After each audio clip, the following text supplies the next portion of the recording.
Hello everyone, my name's Les Malezer from National Congress of Australia's First Peoples. I'm here in New York. As you can see, I'm standing in front of the United Nations headquarters. On Monday the 22nd and Tuesday the 23rd of September, we'll be going into the United Nations headquarters, into the General Assembly, to sit with states to talk at what's called the World Conference on Indigenous Peoples. This is a very important event. It's the first time that the situation of Indigenous peoples around the world has been talked about inside the General Assembly. So while over the last quarter of a century we've had success in talking about Indigenous peoples issues at various forums of the United Nations, this is the foray into the main room, the General Assembly. So we're looking very much forward to it. At this World Conference, there'll be a lot of discussions talking about implementation of the rights of Indigenous peoples around the world. It'll also be talking about what's being done to ensure that Indigenous peoples' lands, territories, oceans, seas and other resources are being returned or looked after properly by Indigenous peoples and so on.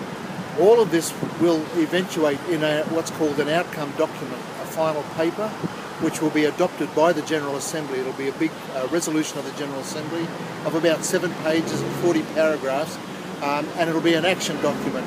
So the sort of wording that will appear in this document is saying, we, as the member states of the United Nations, commit to do this certain action, and we'll see that in that 7-page document, which will be finally adopted at this World Conference.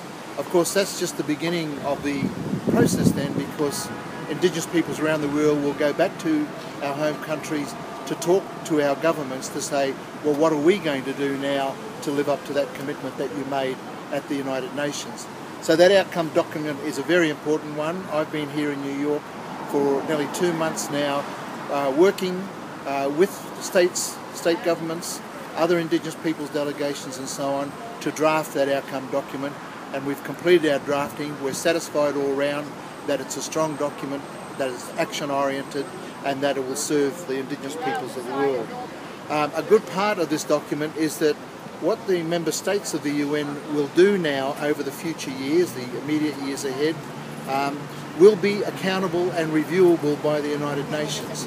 And that's very important to us, because in the past we've heard that governments telling the United Nations they will do something for Indigenous peoples but then go home and not do anything. So this will be very important once this resolution is passed, that our governments will be held accountable to what they do about these actions, and another report will come back to the General Assembly in a few years' time reporting on that. So we see it as a very important stage of getting accountability by the governments to what they should be doing for human rights. I'll leave it at that. We'll be doing more reports over the couple of days ahead to give you more information about what's happening inside the rooms, what decisions are being made, what states are talking about and so on.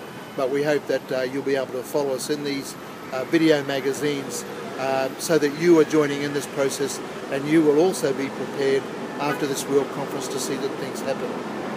Good night for now.